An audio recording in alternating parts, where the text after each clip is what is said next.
welcome to the Interstate Gamers Podcast. I'm your host, Kevin, a.k.a. K-Slugs. My name is Peter, a.k.a. Duo For Real, and I'm also your host.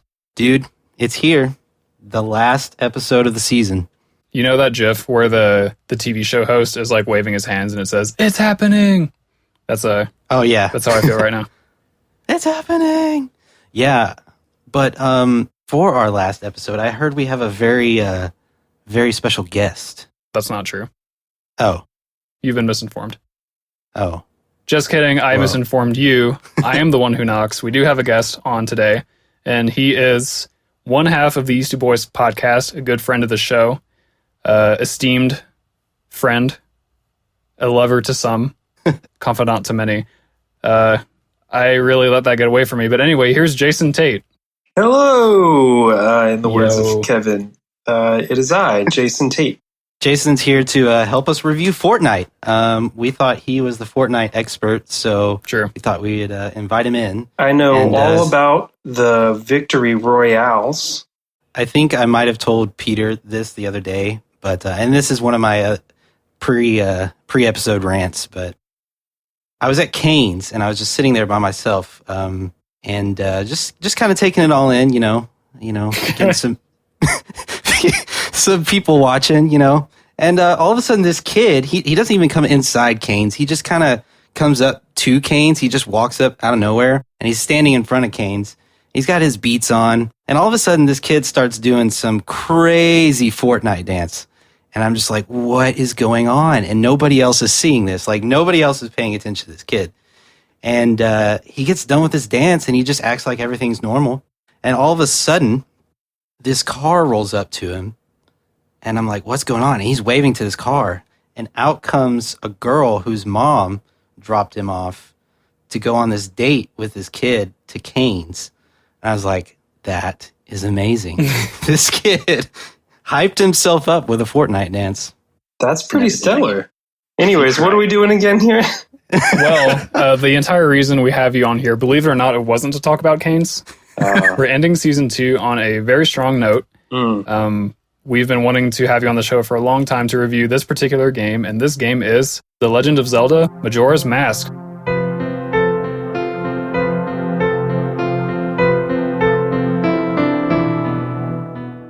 Really one of my all-time favorite games, and I feel like you sort of know where I stand about it already, so I don't want to give it away. I will give it some honest critiques. I replayed it just before we convened here, and I don't know if you guys played the 3DS version. I played it on the N64 because that's what I have, and I gather that there are some differences. I played on the 64.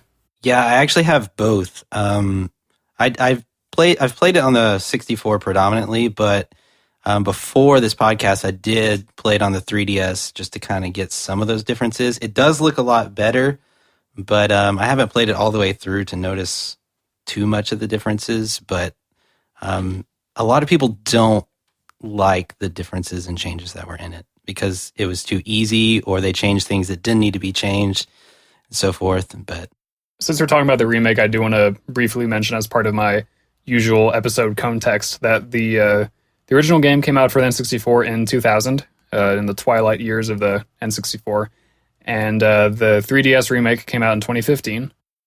But we are going to focus on the N64 version today, so I don't want to talk too much about the differences. Not that we seem to be totally familiar with the differences, Kevin, based on what you just said. There is a really good video out there that I think Kevin and I have both watched. Yeah. From a very pro-original standpoint, so I do want to disclaim that. But for anyone who's listening to this podcast who wants to know about the differences, you can just Google, as I always say, you can just Google it, and you can find it. It's a really good YouTube video, kind of long though. But yeah, some more context. This is the second 3D Zelda game ever. The first one, of course, was Ocarina of Time, which came out, I think, in 98. I'm just saying that off the dome, so I might be wrong. But this game is built on the same engine and uses a lot of the same assets as Majora, or as Ocarina of Time, which we'll talk about. And I don't want this podcast to be an Ocarina versus Majora's discussion, but I think it is naturally going to start doing that when we talk about some of the gameplay changes and some things that were reused. So I don't think we need to stray away from that conversation, but this isn't Ocarina plus Majora's, it's the Majora's episode. So, and I'm saying that kind of for my own benefit, because otherwise I might start going on comparison tangents. I'm glad that you said that, because I feel like so often when the game is talked about in sort of a retrospective sense, it always gets compared to Ocarina of Time. And it's sort of like you said, that happens naturally because they reuse the engine in so many parts of Ocarina of Time. And, they were both two very monumental games. But yeah, so I'm glad you said that, because I would love to just look at this thing, on its own merit. Yeah, and I do plan on describing some of like the gameplay and the content from the perspective of someone who doesn't necessarily know firsthand about Ocarina, so I am game to do that. I will spoil my opinion a little bit by just saying I think this game really does stand alone very well, so I don't think anyone needs to like worry about playing both games if they don't want to. If that makes any sense. That being said, Jason, what is your background with this game? When I look back on my childhood, it was filled with really great games. And this one is probably like the most nostalgic for me. I remember spending so much time playing it and just exploring. And so I'm very connected to this game. It's very nostalgic for me. Definitely one of my favorites growing up. Cool. Pete, what about you? You just recently played this for the first time, right? Yeah, pretty much the total opposite of Jason here. I was definitely an Ocarina baby. Somehow my household never got Majora's Mask. I don't really know how that happened. I played it for like 15 minutes at my babysitter's house once when I was 8 or something. But between then and like junior year of college, I never touched it. I have the Zelda Collector's Edition GameCube disc, which does have Majora's on it, but that version has a bunch of like emulation bugs. I did play up to the first dungeon on that game, but never progressed. I don't really know why. Kind of similar to my Metroid Prime experience, actually, and even around the same time frame. But yeah, just the past week and a half or so, I really sat down and played this game like multiple hours a day or every few days, and this is like my first real experience with it. Cool. I'm kind of similar to Pete in that regard, but I played it a few years ago in college. I played Ocarina of Time before that, and I didn't really know too much about this game, but I can't remember when I got it. I think I bought it from the local video game store in College Station. But when I first started playing, I hated it. I hated the time system. I was like, what the heck is this? This is stressing me out. I already have enough to be stressed out about in college. Like, this is awful. But once I learned how to like control time and make better use of my time, I actually began to not to get too much into it, but I began to love it more and more. So I want to point out that just since you said it, I want to make sure to point out that I think your experience was actually very common when it was released. There was a ton of mixed reception from what I gather in my research. Yeah, when it came out, it was hugely polarizing. And then people got familiar with it, and now it's regarded as a really, really great game. So I think your experience is pretty indicative of, the sort of general public's reaction. Yeah, I think you're right on that. I have seen very mixed reviews on it. Like either people love it, people like, oh no, Ocarina is the best, or even some people are like, nah, Link to the Past, bro. Oh God, I hate those people. The Link to the Past people? Yeah. Yeah. Well, anyway, without further ado, let's get to our meat and potatoes. Jason, would you like to have the honors of starting us out on gameplay? Yeah, that's probably a good place to start, because although I love this game, the one area, if at all, that I take issue with it is probably in the gameplay sort of realm, because there are just some areas, and I'm not sure if this was due to the time constraints that the development team was operating under, because if I'm not mistaken, you guys can check me on this, but I'm pretty sure the game was whipped up in like a year, right? They probably started development on it like really soon after Ocarina came out. So like 2 years most, I would say. Yeah, because I think you were right. If Ocarina came out in 98, I think Majora's Mask had a North American debut of like 2000 or something. So it was very, very soon after. So I'm not sure if it was related to that or really what the explanation for it is, but there are just areas where the frame rate is really bad and the game just feels really, really clunky. Yeah. And I think overall, and this kind of, I felt this way a little bit with Ocarina of Time as well, just the whole, it was the first 3D Zelda game, like Peter already has said. And I think some of it is just that, growing pains with that transition. Obviously, Zelda game is much better in that regard now. But so gameplay wise, that's probably the one area I had a little bit of nitpicking because it does feel very clunky at times. I don't know how you guys felt. I do have some thoughts on that, but I do want to kind of explain like the basic flow of the game and like basic controls just for anyone who's not familiar. I don't imagine we have that many listeners who have never played a 3D Zelda, but I just want to briefly touch on that just to set up the scene for everything else that we talk about. So basically the way that the 3D Zeldas and pretty much every Zelda game works, to my knowledge, is there are several dungeons that you have to complete before you get access to the final boss, and usually those dungeons are within a very colorful world that's full of different people who have different roles in the world and all that stuff. And in between the dungeon trials, you go to the overworld, and usually you have to do something in the overworld before you get access to the next dungeon. So that's kind of the cycle that the game runs in, like overworld, dungeon, repeat until the end. This game, in that regard, is no different. You have quests in the overworld before you can gain access to dungeons, and you do that for all 4 dungeons in the game before you beat the final boss. As far as the 3D controls go, and this is kind of leading into where you were getting, Jason, I think. Basically, the way it works is you move around with the analog stick. You have a weapon button, which is B. You have your general like context-dependent action button, which is A, and you use that to talk to people or grab things or do anything that isn't attack, basically. And you have items that you can assign to the C buttons as well, which I think is a pretty good way to have access to multiple tools at the same time.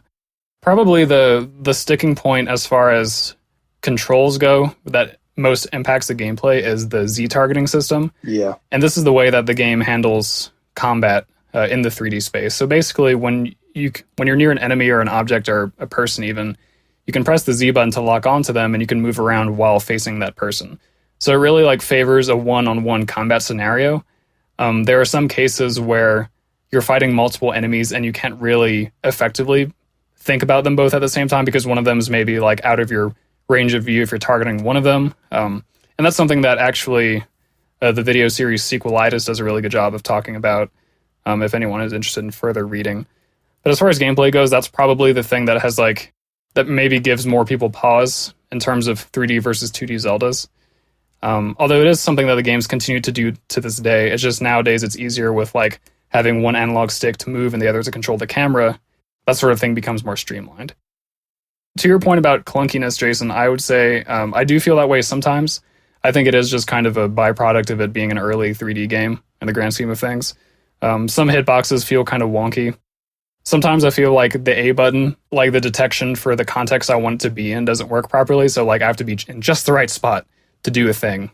But I never really felt that it impacted my gameplay experience too much. It was like maybe a minor annoyance here and there. Kev, what do you think about that? Yeah, the frame rate does kind of slow down a little bit, and I can see the clunkiness of it. I will say that didn't Ocarina of Time have those issues as well? It did, but not to the extent that Majora's had. And I can talk more about this in visuals, but yeah, Majora's I think for sure had more instances of dropping frames. Okay, well, yeah, I guess I didn't really feel it too much. It really just kind of felt like Ocarina of Time in just a different setting to me. Mostly the mechanics were the same, with the exception of the masks, which I will say the masks introduced a completely new kind of gameplay that was brought to Zelda, where you can transform into different things. And I love transforming into different creatures. Kev loves transformations. Right, exactly. Reminiscent of Banjo. So, yeah, I thought that was really cool. It adds a lot of different kinds of elements to the game. And it kind of like, to me, it gave Link, this is kind of weird to say, but it gave him like multiple personalities. Yeah. It's like you put on the Deku mask and you feel like this tiny little Deku guy. And then you put on the Zora mask and you feel like you're this swag fish that can do anything and seduce all the ladies. I've always wanted to be a swag fish. Me too. Yeah.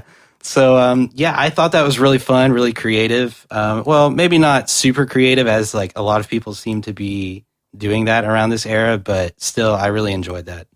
Yeah, that's a good point. The masks really are obviously a huge. I mean, it's the central part of the whole game, really. Yeah. And it was a huge shift in mechanics. You don't get to play as adult Link in Majora's Mask, but you do get to play as all these very different characters with very different skills. You know, like the Goron has obviously the punch and the rolling. Which I think is probably faster to get around like that than it is to ride. Oh, like 1,000,000%. I totally felt like Epona was obsolete for the most part, unfortunately. After you get the Goron mask. Don't forget about the booty hit. Oh, yeah. But so that definitely does change the game a lot. And I think it's actually really good. It adds a lot to the game, I think. The other side of that coin, though, is I think some of the things can be hard to use, like the shoulder blades. I think when you're the Zora are kind of weird to aim and use in some areas. So I don't know. There are things like that kind of pop up, sort of minor annoyances, like Peter mentioned. They're not huge issues, but yeah. I generally agree with that. Now that you mention it, I think that what I love most about the different forms of Link is like their mobility options and how they can get around. But I find attacking with all of them to be pretty clunky most of the time. So if I need to actually fight something, I am pretty much always regular young-ass Link. But I love rolling around the world with the Goron. It's so much fun. I love swimming as a Zora. I do think the swimming is kind of like too fast sometimes. It's like very start and stop if you're in a confined space. And I think that's kind of something they could have done better, but still a fairly minor annoyance for me. And even the Deku, it's fun to like spin around and hop on top of water and launch up in flowers. And I really do think the mask mechanic in general and the way they executed it like totally elevates the gameplay for me, even above Ocarina of Time. Like I think it's more fun to play this game moment to moment than almost any other Zelda game I've played because of the masks and the variety that they introduce. For sure. I think even after for the first time, even after I got out of the Deku mask and was able to play as Link, I found myself putting it right back on so I could move around a little more quickly. Yeah. Even before you have like the Goron mask and the Zora mask and the other masks. And I think to Kevin's point, and this is more for the content section, but they give Link a different sort of personality, and I think that's partially because of the fact that they're not just masks, they're connected to these real characters in the game, right? Or spirits in some case. So that kind of adds some background and some story. And I think that really helps kind of bring those characters to life via Link. I totally agree. You guys want to talk about the time mechanic? The other big Yeah, I was just about to say that.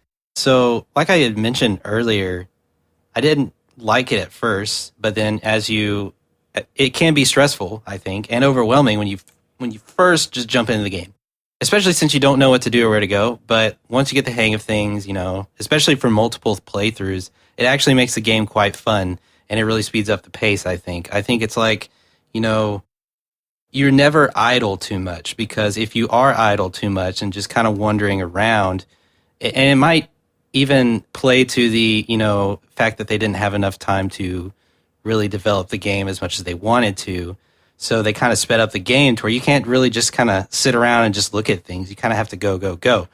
And so I found that quite fun. And like once you got time management down, it ended up being like one of my favorite mechanics. So, yeah. There's so many things that are time sensitive in the game that you can't do after a certain point, like things that lock up or things that don't open up, like you can't get out to, the ranch, for example, until after the second day. That also factors in, I think, to the, the actual gameplay. Yeah, I always found myself having to make a game plan every time I reset the clock. Like, okay, I have this thing that I want to do and this thing I want to do, and should I rearrange these two because one of them is like coming up sooner than the other, blah, blah, blah. Which on paper sounds like something I would hate, but in practice I really enjoy it, kind of for the same reason that you mentioned, Kevin. And also it reminds me of Stardew Valley, which is a game that all the avid fans know I really enjoy. To where like you have a game plan and you do your thing, and even the way that you save the game is like a commitment and something that you have to think about. Yeah. I do want to backpedal a little bit and just describe the broader terms of the time mechanic. So what basically what's going to happen is this ugly ass moon is going to crash into Termina in 3 days. So you have 72 hours to do everything you need to do, which obviously isn't possible. 72 game hours, by the way, not real hours. And I don't know what the conversion rate is. Anyway, you have 3 days to do all this stuff, but before the first 3-day cycle ends, assuming you've been following the game's instructions, so to speak, you learn how to use the Ocarina of Time to manipulate time. So you can go back to the first day, which is the way that you properly save your game, and you can't really save unless you reset to the first day. You can also fast forward half a day in time, and you can also slow down time, which is pretty crucial to doing most things without rushing yourself too much, especially dungeons. It helps alleviate a lot of that stress. And once you learn how to slow down time in particular, like that's the mechanic that makes the stress level a lot more manageable and makes the game more enjoyable. So I think that the inclusion of that was very necessary, obviously, but it's fun. It's fun to like have a little bit of pressure on you at all times, like just enough to kind of keep your ass in gear. Yeah, I think Kevin made a point about how there's this pressure, this impending doom sort of feeling, which you didn't have with other Zelda games, and there's still evil to fight here in Majora's Mask, but it's not like, just get around to beating the big bad whenever it's convenient for you. It's sort of like, the moon is going to crush Termina like in 3 days, and you better get your ass on it. So I think it definitely, and even we'll get into more of this when we talk about audio and visuals, but there's changes in the game that come with it. Like the moon gets bigger, and it's a very subtle difference, but the town theme, the clock town theme, starts speeding up ever so slightly each day, and then at the last day, it's sort of replaced by this ominous sort of tune. So the game does a lot to make you feel that pressure in ways that are even less noticeable than just outright, story. Even when I found myself getting ready to fight Majora in the moon, I even found myself kind of stressed out by the fact that I had to wait until the end of the 3rd day to even go and fight them. And like they stop time when you get up there, spoiler alert. So like the pressure is taken off of you in that regard. But I was basically like, I didn't really have anything that I wanted to do or could do between the time I felt ready and the time that I could actually go in and do the thing. So it's just kind of like milling around town, like waiting for the clock tower to open up. And I was like, I'm getting freaked out just by having to wait, like even that alone can do it. One thing I really liked that this mechanic did, and Jason kind of made me think about this, was it gives the game consequence, which is something that the other Zeldas don't really do. And I think that's kind of what Jason was getting at, is that, you have to, like, obviously there's not severe consequences, but the other Zelda games is kind of like, oh yeah, you died, okay, time to start back over in this area. And sometimes it's not too detrimental. Now in this game, if you don't do what you need to do in time, like you could suffer some pretty, not too severe, but it does set you back, and you don't really want to go through all of that again. So you're just kind of like, all right, I need to do this said thing. And I really enjoyed that. Definitely a little bit more at stake. And I think another point I wanted to revisit that Peter touched on is the save mechanic, because I think that as far as gameplay is concerned, while we're still on that topic, is another area I think that was painful for a lot of people, myself included, because the way it works, as Peter said, is you play the Song of Time, and you return to the dawn of the first day, and your progress is saved. Although most of the non-key items that you have in your possession when you do that are lost. So the whole point of the game is to achieve milestones in the story where you collect key items or you trigger key events, and then play the Song of Time, return to the first day. You keep that key progress, but you lose all the other stuff, and then you repeat that process, achieving those different milestones.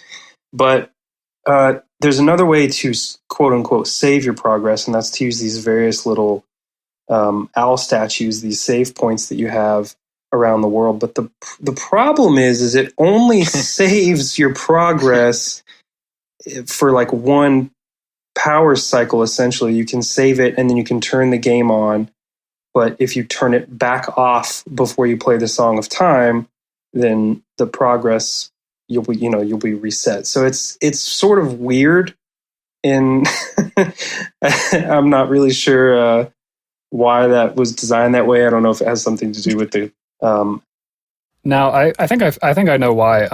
I do want to say though, I think you can save at the owl statue again after you load from an owl statue. Oh, okay, good. I've never done that, but I think that's how it works. But I think the reason why they did this is to prevent you from save scumming, because you can only load from that owl file once. So if you say you save it, let's say that you save at an owl before you try some like time sensitive mission.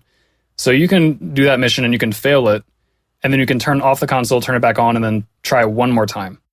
But after you've loaded that one file, your progress is no longer like saved in the interim. So if you fail again, then you actually have to deal with the consequences the second time around, which I think is pretty smart. Like it, again, lends more consequence to the whole thing, and it prevents you from taking advantage of like normal video game logic, really. It's almost like I don't know, Jason, if you're familiar with Undertale. I know Kevin is, but there's a bunch of ways where Undertale kind of like messes with your expectation of how games work. Right, yeah. No, I've played it. Yeah, and even this is like a very early sort of mild form of that. Yeah, good analogy. Can you imagine like all the parents that were like trying to get their kids off this game, and they're like, "No, Mom, I can't save," and she's like, "Yes, you can't. Just turn it off." And like, "No, literally, I can't save." Like, Mom, please. Yeah. Another thing I wanted to add to that, and it's escaping me now. So, Peter, you could just repeat everything you just said. Blah blah blah blah blah. Okay. Yeah. Thanks. I'll just say really quick while you're dwelling on that. Maybe you'll come up with it while I'm going over this. But yeah, so Peter mentioned the different songs you can play, and I think, as you said, after you get a handle on that, the game becomes a lot more manageable, and you can really start to strategize. You know, you go dawn of the first day, you immediately hit, you delay the time, you slow the time down. That gives you enough time to complete, whatever key task you're doing, and then after you finish it, you'll usually fast forward, until you get to the next point that you want to do. You'll fast forward to the evening or the dawn of the next day, and then the evening of the next day, so that you can get where you need to be, because you're waiting on those key events to trigger. So I think after you get a handle on the different songs that you can use to kind of manipulate time, the game gets a lot easier to play. But it adds also a little bit, as far as like, it's not, well, I guess it is a strategy game in as much as any Zelda game is a strategy game, but it adds another layer of that strategy. I do want to say the one thing about the time mechanic that I did dislike, one of the few things about the game I did dislike, in fact, overall, is the fact that after you defeat a boss of an area and you play the Song of Time to save, whenever you start the dawn the first day, that boss is still alive and kicking, and that region is still like under the influence, so to speak, because every region has like a kind of a negative state and a positive state, and they always get reset to the negative state whenever you start the game. Now, I understand that that's kind of the way it has to be because of the way the game works, for lack of a better explanation. But the consequence of this is that there are certain events that you have to do. And for me, one of them was getting the powder keg from the Goron that you can't do until the boss of that area is defeated. So every time I started a new day cycle and I wanted to do something involving the powder keg, which there are several of these things, by the way, I had to go and defeat the Snowhead Temple boss every time. So I probably fought that boss 5 times, which like isn't the worst thing ever. It actually is a fairly quick. Most of the boss fights are fairly quick when you know what to do. It gets more fun every time, doesn't it? To a point.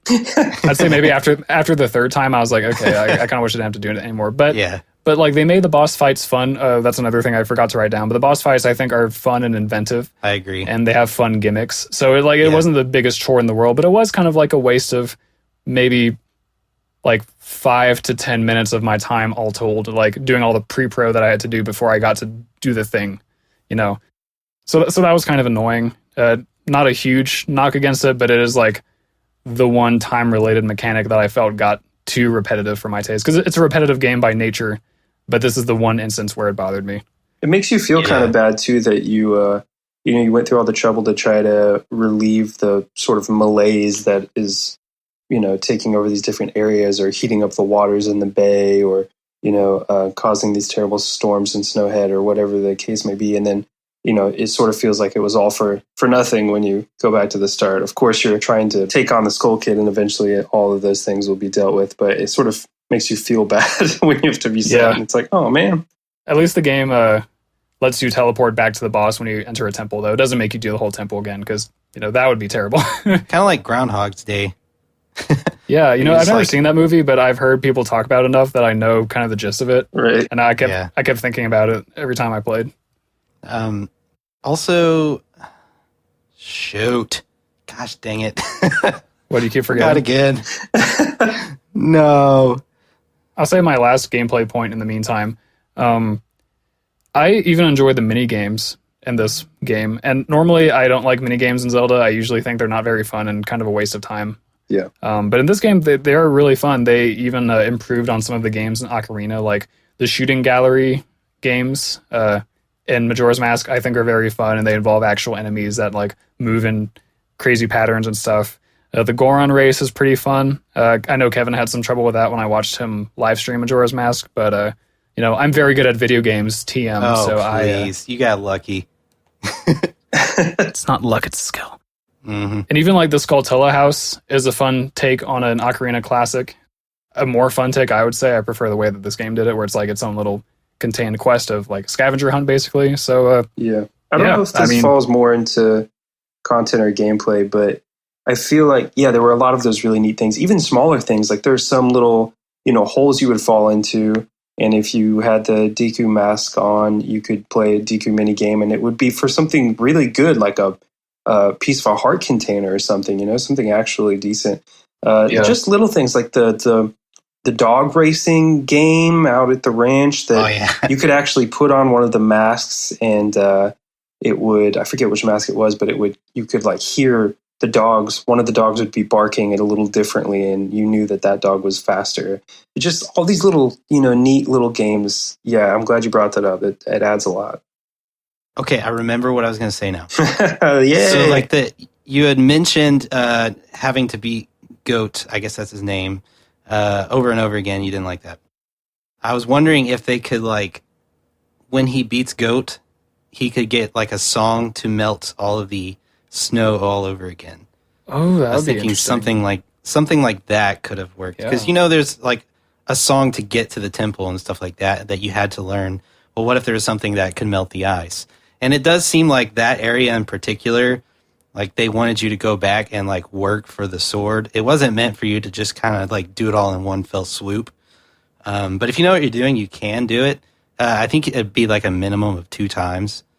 So you beat the ice temple and whatnot, and then you do everything you need to do to get the powder kegs, and then you go back and do it all again, and then you wait for your sword. But I feel like they could have. Some of it was kind of tedious in that you had to like do things in regards to time over and over and over again, like fight the bosses. But I think that's really one of the few instances where that happens, at least that much. So, and it could have been a worse boss. It could have been the fish. The fucking fish. I actually kind of like the fish. He's fun, yeah. When you know how to beat him, like he's really fun, and like he's the right amount of difficult. But for like at the beginning when you don't know what's going on, you're like, what am I supposed to do? Yeah, he was really annoying. Can I ask if you guys had a favorite dungeon? Yeah, I was going to ask the same thing. Jason, why don't you start, actually? Ooh, I would love to. I thought, so Majora's Mask had 4 dungeons, which was considerably less, I think, than most other games. I think Ocarina of Time had, 9? 8, I think. 9 if you include Ganon's castle. Okay. So, but I think it also had a lot more in terms of other content, other little side quests and things to do, and filling out the bomber's, notebook and things like that. So it made up for it. I don't think it was lacking anything. I particularly thought that the Stone Tower Temple was really, really inventive, the way that they used the spatial aspect of it. Yeah. So for me, I think that was probably the most fun one to kind of go through. That's my favorite temple as well, actually, by a pretty significant margin. What did you like about it? The same thing, really. I thought it had like the most fun gimmick, I suppose, out of all the dungeons. Basically, for those who don't know, you have to repeatedly flip the temple over to access different areas, which actually does get pretty tedious, but I think it's like it's mentally challenging in a fun way. And also, I found it to test the abilities of every mask pretty thoroughly. And it even tested aspects of the mask that you didn't necessarily have to use before. Like there's a part where you have to use the Zora mask to breach the water and like get a leg up on land that you otherwise couldn't access. Unless I totally missed something and I did it the hard way. But that's I think part of it though is because you come across different challenges and you have all these new mechanics available to you as Link through these masks. You start thinking, how can I do this? What's the best way to do this? What mask can help me get from A to B? Yeah. Yeah. I'll say that I don't know which one. The stone temple was pretty good. I might have to go with the Deku Palace. Oh yeah? Yeah, I don't know. I like the soundtrack to that one, and I also like Adawa. Like, I love Adawa, and I don't know why. Adawa. Yeah, Adawa. But I think Adawa was probably the reason why. And then a close second is the Ice Temple, because I've played that one 1,000 times, and obviously I have to play the Deku one 1,000 times as well. But I feel like I've played the Ice one so much that I know it like the back of my hand, and so like I feel like a lot of people who would play it would be like, what do I do? Like, how do I get to where I need to go? But I feel like I could just fly through that temple. It's a lot of fun for me. It was a fun one. It was probably one of my favorite ones too. It was really tricky, I think, with the different levels, you know. Yeah, it did stump me. I think that one stumps me more than any of the other temples, but it's probably my second favorite behind Stone Tower. Yeah. I don't this wasn't part of the dungeon, but you guys know the area you have to play through. I don't know if this is after you get the Zora mask. Yeah, it is. I think where you have to navigate the female pirate fortress, and it's sort of like a big stealth portion of the game. Yeah, really liked that as well. I really liked it too. Did you use the stone mask? Oh yeah. Forgot about that. I loved for the first time when I got the stone mask, and I was just able to walk in front of. Yeah. The Goron. Are they Gorons? No, they're not Gorons. They're what's Ganon? The Gerudo. Gerudo. Yeah, that the Gerudos. Because he's the only male Gerudo, right? Yeah, but these might not even be Gerudos. I guess they're like the parallel, Majora version. Yeah, I guess that's kind of true. Actually, I think that's a good opportunity for us to segue into visuals. What do you guys think? Are you guys ready to wrap up gameplay? Yeah. Should we give our scores? Yeah, Jason, why don't you do us the honors? Okay, so I felt it necessary to give this game a really, tough look over, just because I love it so much and I care about it so much, but I really wanted to be critical.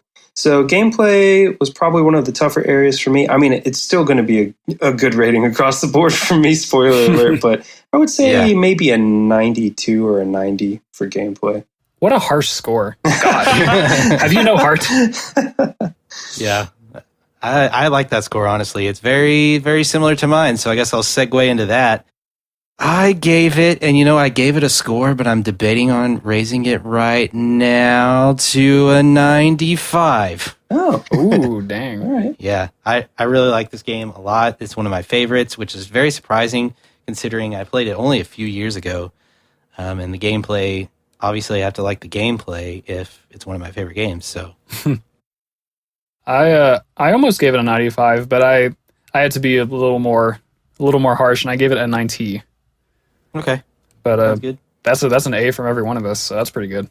There's some gripes, but I think, like Peter said, there are just more minor annoyances, nothing to really keep you from wanting to play the game. Yeah. So now we get to move on to everyone's favorite section, aesthetics. Aesthetics. Trademark. So, visuals, Pete Boy, why don't you start us off? Hell yeah. So, the obvious thing to start off with is to say that it borrowed a bunch of stuff from Ocarina of Time, so I will do that. This game borrowed a bunch of assets from Ocarina of Time, mostly the people, like the villagers and the residents of Clocktown, which is understandable given the time constraint that the devs were under, but also it's justified in the universe of the game because Termina is like, it's not really a real place. It's kind of like and I read this like from the wiki and all that stuff, but it's like constructed from the memories of Skull Kid combined with like the evil of Majora, the spirit of the mask. So like the place isn't entirely real, and it is supposed to literally be like a parallel version of Hyrule.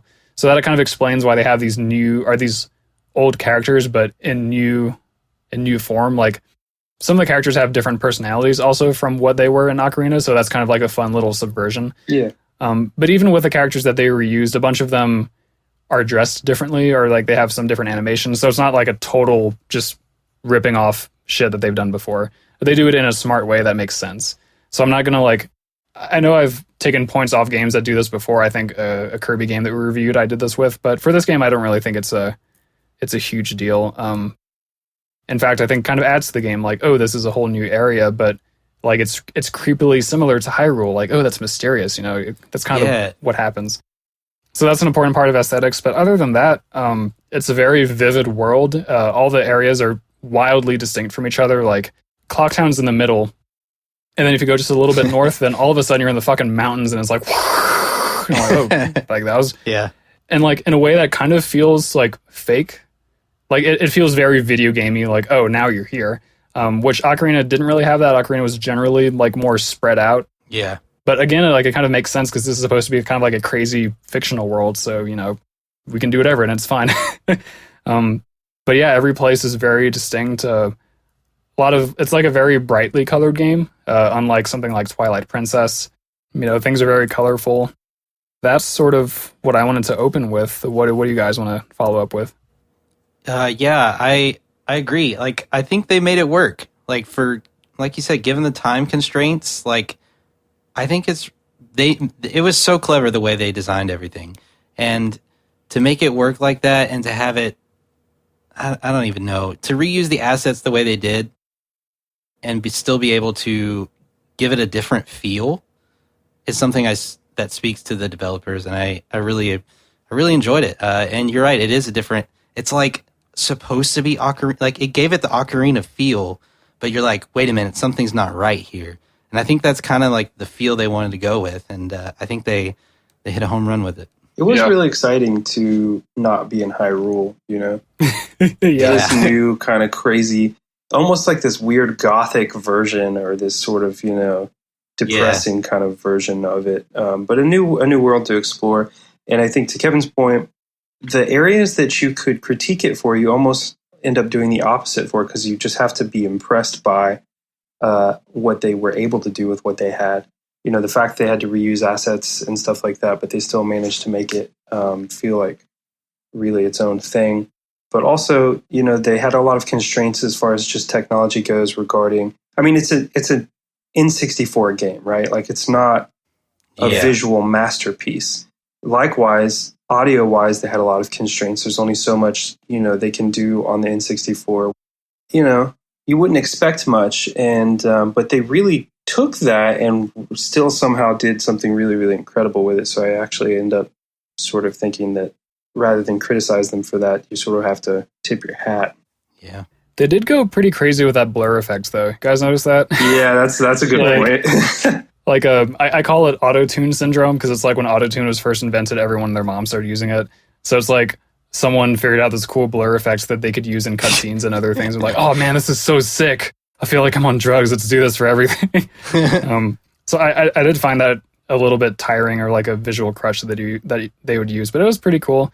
And like it's a very small knock for me, because the other side of this coin is that I think the cutscenes in general are just amazingly done. And it's something, again, that Ocarina did well, but this game does it just as well, if not better, where the cutscenes are just so, I mean, cinematic is like the only word I can think of, but like the way that the shots are framed and that things are paced, like it feels very movie-like sometimes, like when it needs to. Yeah. It's not one of those games that is more of a movie than a game, far from it. But when it needs to be a movie, it does it really well. And I really love that.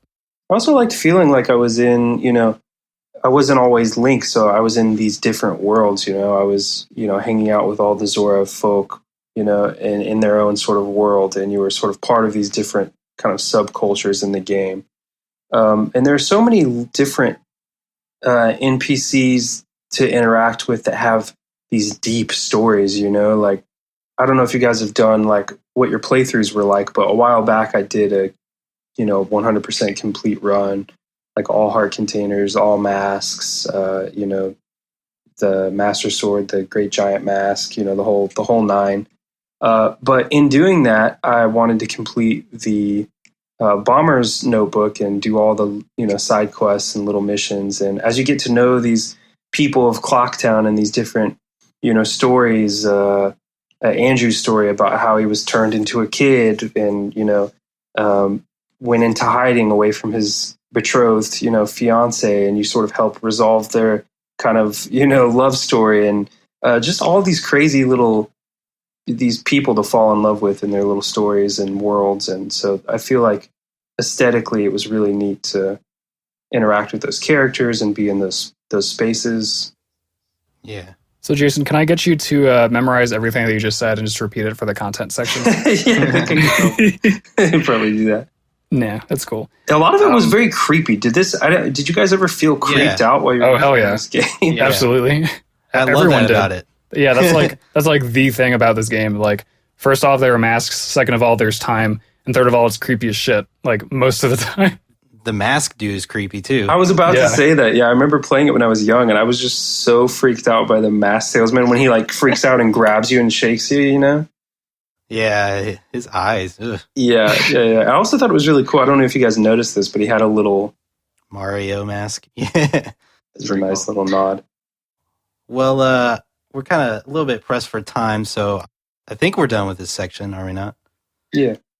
Pete, why don't you give us your rating for visuals? Give it a hot, fresh 90. 90. Wow, I'm very similar and not far behind you. Actually, ahead of you. I gave it 91. You're similar, but not behind, so you must be ahead. Right. Nice. I gave visuals a 94. Nice. So cool. Let's move on to audio. And I will start us off here by saying this soundtrack is fire, yo. Shit. I love this thing. It's up there with one of my favorite soundtracks of all time, for sure. I know it's a lot of the songs are similar to, the classic Zelda songs, but just the way the soundtrack made the game feel, I just love that about this game.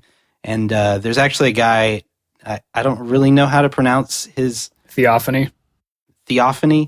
Yeah, Peter actually introduced me to him, I think. And, before I even knew anything about Majora. Yeah, because he knew I liked Majora's Mask, and I listened to this. I was like, oh my gosh, this is a masterpiece. So anyone who hasn't listened to that and loves this game, you could thank us later. There are 2 cover albums done in like very dark and orchestral styles, and they're by a dude called Theophany. But an easier thing to Google would be the name of the album, which is Time's End. And there's Time's End and then Time's End 2. And I have to go back and listen to them now that I actually am familiar with the game and the music. But I'm sure I'll love it. And yeah, that's a recommendation for anyone who likes the music of this game. It's a very apt album name too. Yes. I kind of have nostalgia for this soundtrack, and I played the game in college. Like what's up with that? Like, college was a different time, man. Feels like very far away. That's true. The first thing you have to note is that we get the overworld theme back, which wasn't present in Ocarina of Time. Yeah, it's like, what the fuck? It should be the opposite. Yeah, exactly. We're not even in Hyrule, and here's the Hyrule theme. Man, I was so stoked the first time I heard it in Majora's Mask. I was like, what? Yeah. What is this? I also really enjoyed the sounds of this game. Peter knows I love the sounds as a part of audio. I think, most of them are ported over from Ocarina, but given the context of the game, it still fits very well. I don't think they needed to do much more with it. And then all the new characters and things they introduced, the sounds fit very well. Yeah. I love Adalwa, so don't at me. Yeah. Could you guys give me, speaking of sounds, small sounds from the game, could you guys give me your best impressions of Link dying? Okay. On the game over thing? Yeah, when he's like, Oh, I was going to do... That one's good. Or when he breaks his ankles and he goes like... After he falls. Yeah. All right, what's yours? That was it. See, I only got one game over, so I'm not very familiar with that sound. Oh, Mr. Big Shot over here. You know what? I don't remember if the different masks Or when you died when you had a mask on, did you make a different noise? I never actually died with a mask on. Peter. No, I think the Goron does. I think he's like, oh, yeah, I think he does. If you tell me that you never fucked up your water skip as a Deku and drowned, then you're fucking lying. Well, that's different though. That's just like a woo woo woo sort of like. That's a good point. You don't actually die. You don't actually get a game over from that.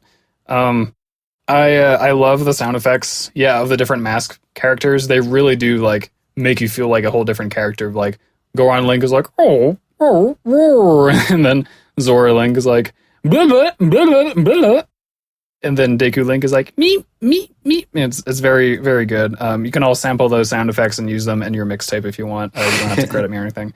On the music though, I really like the music, but I have a similar issue with it that I did with Link to the Past, which we reviewed at the beginning of the season. So nice little circular thing there. Time is repeating itself. Oh my god. But I wish that there were more songs in this game. And if I can explain a bit, all of the different main areas of the game, well, except for Termina Field. Termina Field has like the Hyrule theme going on, right? But then the areas to the north, south, east, and west, they have variations of the same kind of like creepy Majora's Mask theme, if you will, like that plays over all the areas that are suffering from the control of the monster. Right. And they have different instrumentation, which does a lot to make them feel different, and it does that very well. But when you finish the dungeon and you go back to the area you were just in and it's all happy again, it still just plays the Termina theme, which I was kind of disappointed by. I was kind of hoping that each area would have its own theme, like they often do in Zelda games. I was a little bit disappointed by that. I do wish that some of the dungeon themes were a little more memorable. I know they were going for this dark ambient sort of thing, but I felt that Ocarina kind of did that, but in a little catchier of a way that made me enjoy the music of the dungeons more. Because in this game, the only dungeon that really had like anything resembling a melody was the Stone Tower Temple, and I really enjoyed that. I kind of missed like having the quirky things I could like hum along to in the Ocarina of Temples, like the Fire Temple where it's like or whatever, you know, like I kind of miss that. So I do wish it were a little different in that regard, but again, that's a matter of personal taste. I think it's a good point. I think a positive for me would be the fact that when you are playing with one of the masks on, instead of the ocarina, you get obviously a different instrument. You get the Deku pipes or the drums or the guitar, which I thought was super, super cool. Yeah. I do love that, yeah. They all have their own sounds. I can't tell you how many times I could have played something with the ocarina and I put on the, Deku mask just so I could play the horns. Oh, those horns. I do have to go back and evaluate which instrument plays Hotline Bling the best, because that is something I like to do in games. That's a great idea. Yeah, and I spent so much time with the instrument out, not playing an actual song, or not needing to, but just like playing different notes, like trying to write my own little pieces. I remember I would even write down like what I played so I could, but yeah, I thought that was a very fun part of the sound. I'll have to send you a clip of me on Twitch playing Hotline Bling on the Ocarina and Ocarina of Time from a few years ago, because that does exist out there. I need it so bad. I was there. I think I was there. I think you were there. Did you guys have a favorite instrument? The ocarina. I like the bongos a lot. Although I think that's probably because of the animation he does when he's actually playing the song afterwards, because he just like goes crazy. Just beat up. Yeah. I feel like, the ocarina was in the previous one, so it's kind of like, I don't know what the word would be, but it's kind of lame, per se, to be like, oh, the ocarina, but I feel like the ocarina is still the best one, and I think that's okay. I mean, I still like the other instruments, but it's like, I just love the ocarina so much. Yeah, that's fair. How often do you get to hear, like, someone playing the ocarina? Apparently you get to hear ocarina all the time if you hang out with Peter, because he plays Hotline Bling. Oh, it's amazing. I do want to ask you guys, this is my last point on sound effects, just for the record. What do you guys think of the very controversial, I'm sure, decision to change Tattle's voice from an actual voice to a little bell, compared to Ocarina of Time and the famous Navi? Yeah, I kind of liked it because it was really fucking annoying after playing Ocarina of Time for a long time to just get that, hey, listen. It's like, okay, Navi, we get it. I liked the bell, and I liked the banter that Tattle and Tail had between each other. Yeah. I don't know. I am in the minority with this opinion, but I really liked the hey listen. I always thought it was very charming and it was very unique. I think I might be siding with Kevin on this one, actually. I think my problem with the hey listen from Ocarina is just that she reminded you of your goal too often, whereas in this game, Tattle doesn't really do that very much. She'll do it like once after you beat a dungeon and it's time for you to go to another dungeon, but she'll never like pester you about it, I don't think. I don't remember her being pestering, so like I would argue that in this game, the hey listen would have been like better than it was in Ocarina just because it would be less frequent. I see what you're saying, or maybe in the reverse would also be true. Yeah. I bet they got scared in Ocarina of Time of like, since they're going to 3D, they're like, oh, people aren't going to know what to do or how to do this particular thing. So like, let's remind you every step of the way. That's fair. Yeah. That's a good point, yeah. It's just, I don't know, man. It rubs me the wrong way. I remember having the little hey listen jingle as my text tone for like a day, and then after that day I was like, no more. So done. Yeah, I've done that before. I think that's all I had. It's just I really loved all the songs and the creepiness that the music made you feel so much in this game. It was had so much to do with the pacing and just the overall emotion in the game for me. I agree as well. Well, let's give our ratings. Is it me? It'll be me. I will volunteer. Okay. I volunteer as tribute. I gave it a hot, fresh 90 for audio. Nice. Across the board. Jason, what did you give it? I thought the audio was one of my favorite parts of this game. It's one of my favorite OSTs. I sometimes will just listen to the soundtrack of this game, by itself. Yeah. Don't be afraid. I gave the audio a 98. Hey, I gave it a 98. Damn, boys. Yeah. Look at me feeling like a negative Nancy.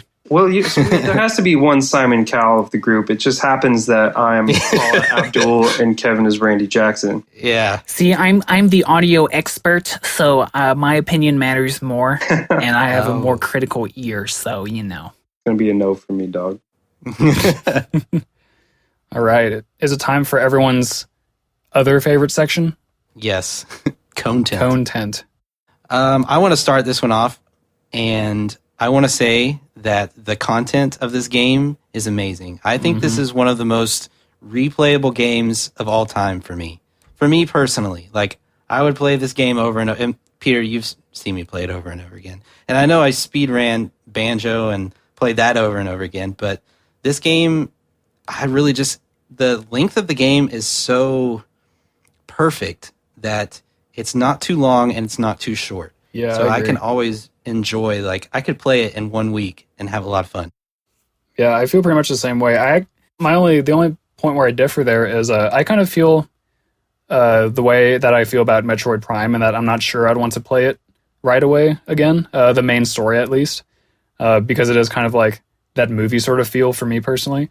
But I still have a lot to do in the game because there is so much, and this is like my next bullet point, is there is so much to do, period. Like, aside from the main quest, which I agree is like a nice kind of concise length, besides that, there's all the side quests you can do. You're tasked early on to fill out your bomber's notebook and form relationships with all the villagers and people inside and outside of Clocktown, and just do all you can to help them. And besides that, there's also the other things like getting the heart pieces and getting like other random equipment that doesn't necessarily have to do with helping people. And there's just so much, man. Like I don't know how long it would take me to 100% the game from this point. I only have maybe like half of the masks, so I still have a lot to go through. I really look forward to that. I look forward to spending more time in the world and just experiencing all of it. I would say the game doesn't have a ton of replayability potential outside of that. It does have a lot to do, I think, like collecting all the items, collecting all the masks, 100%ing the game, completing the bomber's notebook and all that. I think beyond that, beyond trying to do everything once after you've done everything once. I'm not sure. And I'm this kind of the same way, Peter. I don't really watch movies, repeatedly or play games over and over again unless they're, a game like Stardew Valley, for example, or something you can just play and play and play. Because for me, it's sort of like it's gone. I already know what's happening, and it's not as fun and fresh and exciting for me unless it's been a long, long time since I've seen it or played the game. Yeah. I will say, do give it a shot. Do play the game because that's sort of what this whole game is about. I mean, there's the main story and it's great, but unlike Ocarina of Time, and I know we weren't going to try to draw too many comparisons, but I think it's just important because there's so much more in this game, like fighting aliens, defending a farm from aliens in the middle of the night. And it's just like all this stuff that you don't really have to do, but it's so fun and such a big part of the game and really worth doing. So yeah, I think it's not, it doesn't have a ton of replayability potential, but it's a long game if you want it to be. Yeah. Yeah. I think it's interesting that you say that, because last episode I had mentioned that I'm very similar in that regard. When Ryan was talking about how he thought that game was super replayable. I don't like watching movies a second time. I don't like playing video games with heavy story a second time because I'm like, all right, I've already seen it. And I do realize that I might be alone in this regard. I don't think a lot of people would want to replay this.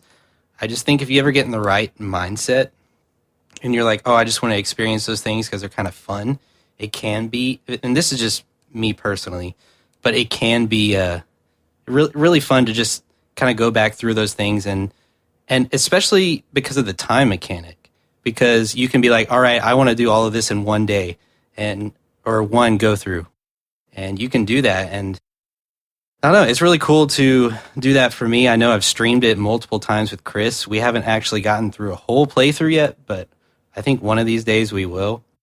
This is a really neurotic thing that I do. Yeah. You guys are going to learn a little something about me as a person here, but I like hate not doing things the optimal way, or like picking a less optimal option or something like that. So a good chunk of this game ends up being like, what do I need to do and what in the right order? And like, I try to like optimize and strategize, and for a lot of people, maybe that's stressful. For me, I like it. It's fun to try to organize what I'm doing. I'm wondering, because I'm not a speedrunner, but I bet this game would be kind of weird or hard to speedrun, because if you do something the wrong way or the wrong day or at the wrong time or at the wrong speed, or you play the song time when you're not supposed to or something, you could really probably fuck up a speedrun.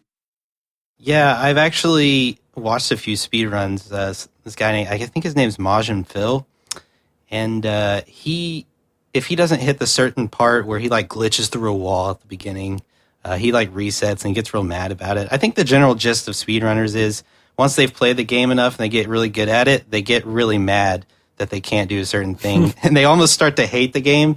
So it's kind of sad in some ways. I know I've definitely been there. But one funny thing I saw the other day that he did, because you mentioned the alien part. So for that, he like runs Epona into like a wall, and he gets Epona stuck in the wall to where he could just turn around and shoot all of the aliens from very far. Brilliant. I thought that was really that's cool. Smart. Wow. Speaking of the time thing, this is related to a point I made in the gameplay section where I talked about how the repetitive nature, the only part that really bothered me was the boss fights. I don't need to reiterate that, but it kind of ties into this next thing I want to say, which is that to some extent doing the same things over and over again, like getting into the routine of like what you do before you go to a certain area or yada yada. I think that almost like if you're the type of person who isn't bothered by that, because I was not really bothered by that. In fact, it made me feel more familiar with Termina and like with the people, and it made me feel like I belonged more almost, because like I had a routine in this weird world, you know what I mean? And I think that's a polarizing thing, because the whole time mechanic is probably polarizing, but I did enjoy that part of it. It's kind of like a abstract sort of feeling of familiarity with the place. And when you play through and try to, get more involved in the side quests and the optional parts of the game, you'll feel that so much more as you get involved with the NPC stories about, their lost loved one or their missing, child or whatever the case may be. You'll really start to feel involved with the characters and with the area. Yeah. I even felt like, even though the world itself isn't really physically big, it feels so much bigger than it is because of how involved you are with everyone and the familiarity that you get. So I found that just incredible, that sense of scale that everything had. For sure. Peter, it might be fun to watch you do one of your 3 hard runs of this game. Oh, God. I'd be really interested in seeing that. I would have to probably do the Majora fight like 5 more times before I could confidently do that. Yeah. I do want to say probably the most... There were 2 parts of the game distinctly that I felt like extra emotional. The first one was the Romani Ranch side quest, specifically about this when you're in the second day and you help Cremia deliver the goods to Clocktown. She like really opens up about like why she and Romani are in the position, and like she talks about I think her father who passed away or something like that. And again, like it blends the really awesome cinematic execution of the cutscene with the character development, and I was like, oh man, this is like really something. Do you guys have any like particular moments that stand out to you like that? I'll just add that I think the Skull Kid, because like you don't just straight up hate him like you do Ganondorf. Yeah. He was this lost, lonely kid who was corrupted by this mask, which really, I mean, he was maybe a little impish, before, but probably not evil until the mask kind of corrupted him. So he's just this lonely kind of kid. So that was an interesting thing that kind of made you feel emotional, conflicted, I think the arc enemy sort of had this dichotomy. Yeah, I was going to say the second distinct moment that struck me was at the end, and he kind of said this several times during the ending, but the general gist of it is like he's so grateful and like surprised that you guys still want to consider him a friend after everything, like because you guys as the player and like Tattle and etc., y'all know that he was corrupted. So as you said, you can't really just outright hate him, right? But he's like, you guys still want to be my friends? I was like, yeah, I guess I do. And then at the end, you see that the Skull Kid has like carved a drawing of all of you with like the 4 giants and everything. And then the Sarius song plays, and I was like, oh my God, What about the moment where he gets bullied and he's like crying in the rain, and like Tattle and Tail come up to him? That's like, oh. Yeah, he's like shivering and cold, homeless. I found the story of this game to be really good. It can be very dark, as a lot of people have said, and it pretty much is. But it's angsty Nintendo for sure. But I kind of like seeing this side of the Zelda-verse. I think it's pretty cool to just kind of see this such a weird and different Zelda. It's almost refreshing that it's so different. It's completely unique from the other games for sure. Yeah. yeah. There's so much character to the game. It was one of those games where like I was thinking about the ending after I finished it, which I don't often do that too much with like movies or games or things like that. But after I've played this, I was thinking about like I often do this thing where after I play a game like of a franchise that I'm interested in, I'll go back and like read all the behind the scenes information. So I was like Googling Majora's Mask manga to like find out if there is one, and of course there is, and I have to read it at some point. I have it. Oh shit. DM me the link, bro. Yeah. But I just wanted to learn more about it after I beat the game, and of course there are still side quests for me to do, and like I don't know everything about the game, so some things will still be a surprise to me. But like even the fact that Termina is like arguably not a real place, and it's like kind of going to disappear as soon as you leave. Like that's one theory anyway. I don't know if that's like canon that Termina kind of disappears as soon as Link leaves, but like even just thinking about that, whether it's true or not, just, it made an impact on me. And I was thinking about like the existential nature of the game and my life and like, deep thoughts. And like, it takes a lot for a game to do that, I think. And especially one like as old as this, where you can't rely on like realistic looking people to make you feel stuff. Right. Yeah. The game is just loaded. It's packed. Don't say bloated. That's a bad thing. No, it's loaded with content, loaded with stuff to do, and it changes. Different things that you'll do in the game change other interactions that you'll have, different masks or items that you acquire. There's just small things. There's a small mini game you'll play for a heart piece with the mailman where he counts to like 3 in his head, and you have to stop a clock at precisely 3 seconds, 3.00 seconds. And there's a mask I think you can get that will show you a clock so you can have an easier time at the mini game. There's all these little things that you don't have to do that you can do. It's just loaded with different, little intricacies. I didn't know there was a trick to that mini game. I might have to go back to it. And you'll find yourself saying that like A lot, yeah. Ugh.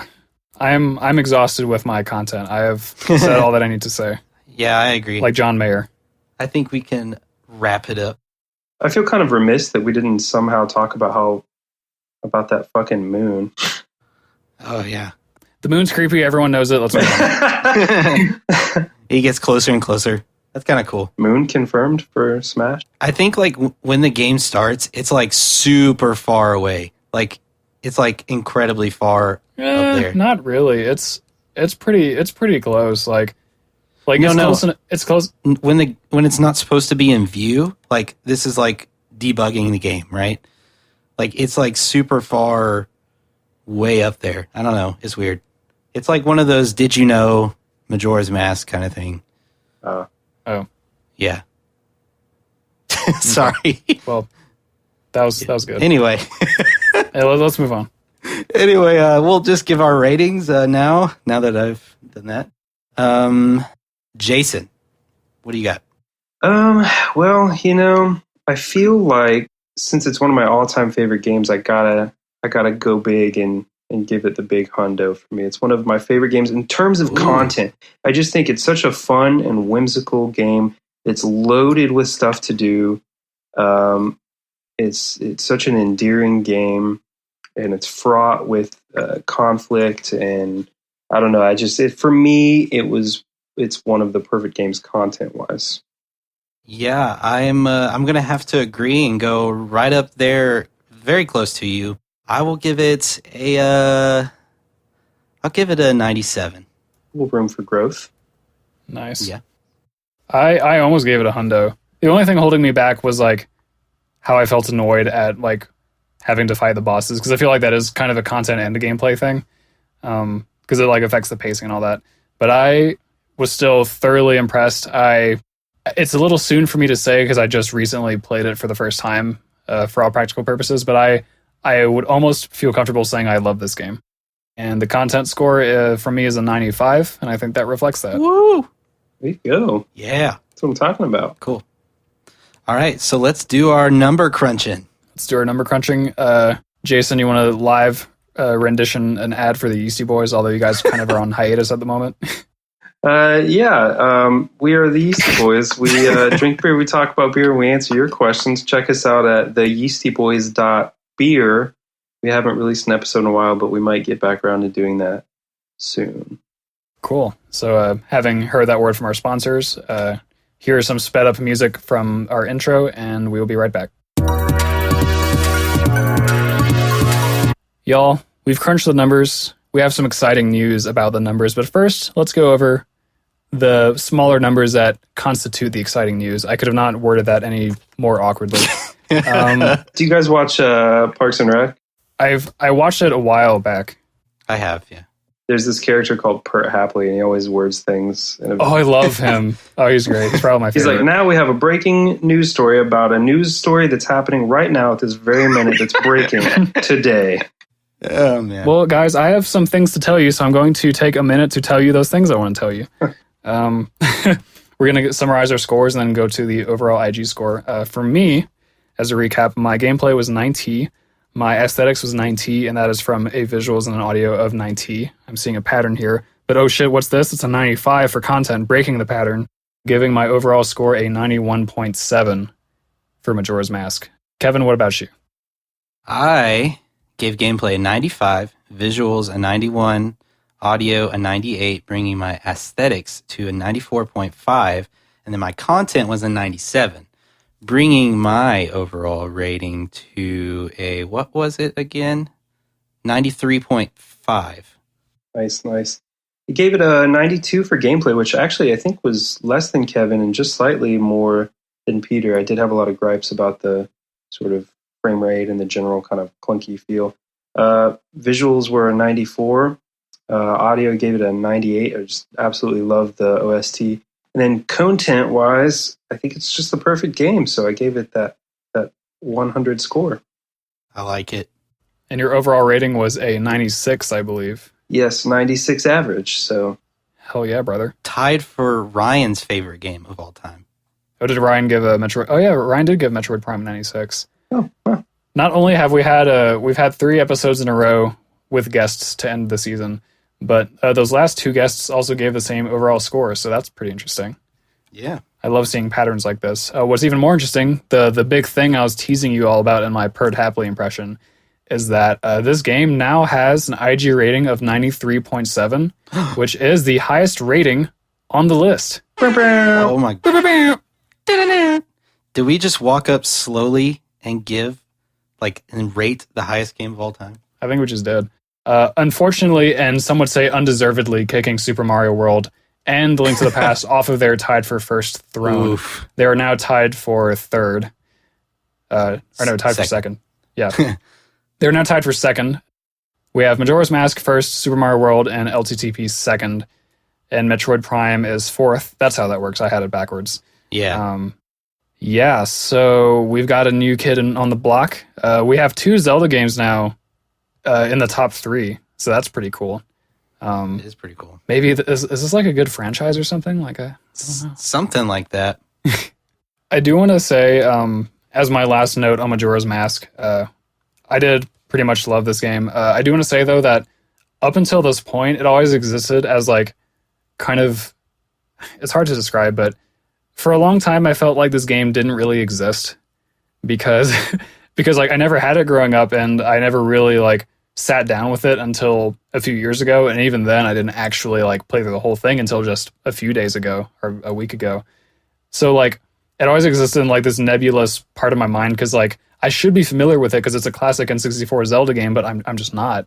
And to me, that almost is a parallel to the way that Termina is kind of existing, but not really, if you subscribe to that theory. So I just found that to be a fun little, I don't know. There's just a bunch of connections coming from this game. I really dig it. Peter, I really love the fact that you have found a newfound love with this game. I really and truly have. I want to hit you with a bombshell. Okay. If Aaron and Jason had not started their podcast, I would not have been inspired to start our podcast, and therefore you would have probably not played this game, at least in the same manner. You're totally right. If you think about it, we only have Jason to thank, and Aaron. Jason, we want to thank you for forcing me at gunpoint to play Majora's Mask. I was really reluctant at first, but I came through, and now I love this game, and also I value my life way more than I did 2 weeks ago, so thank you for that. Obviously, Jason, we want to thank you for coming onto the show. It's been a long time coming. I guess it's time for us to just wrap up the episode, Kev. Do you want to talk about our social media for a sec? Yeah, of course. As you guys probably know by now, if you found this episode, you probably know where to find us. We're on everything, but Twitter is where we're most active. And then I want to shout out to our patrons. Thank you guys so much for supporting. We actually have a new patron this month, but let's go ahead and list all of our patrons. So we've got Simon Webb, we've got Seth Webb, the bros. We've got Ryan Everett, the homie from last episode, my beautiful fiance, Katie Davis, and then our newest patron, Brandon Story, a good friend of mine. So thank you guys so much for your contributions. It really means a lot to us. Yeah, and we look forward to that number growing over time. We hope to be raking in the cash moolah. Thankfully, we won't have to report our millions of dollars in earnings until the next tax season, so that's exciting. Right. But yeah, go ahead and support us on Patreon if you are so inclined. We really do appreciate it, and it'll help us expand our game library for the next season. Kevin and I are going to have a very productive meeting on what that season will be at some point.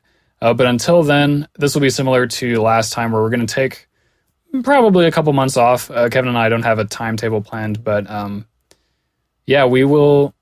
I'm sure Kevin will still be posting on our Twitter at the IG_cast.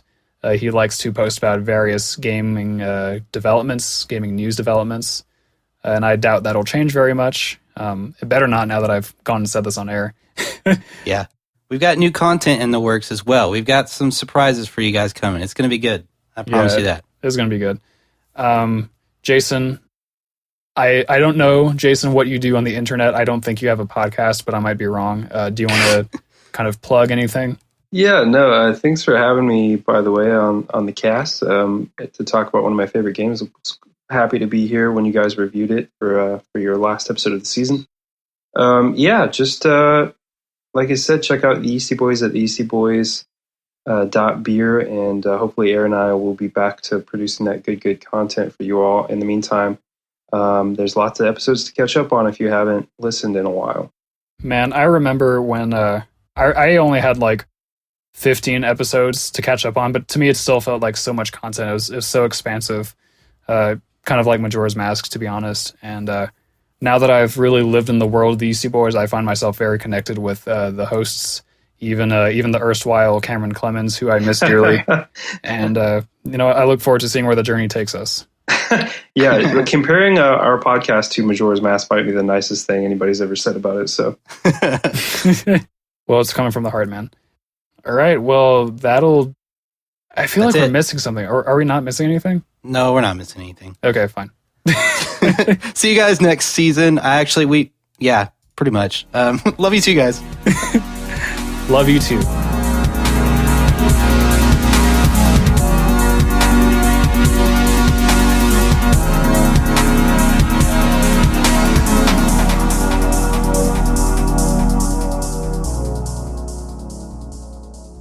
Cool. All right. What a sign off. What a sign off. Fun house. Fun house.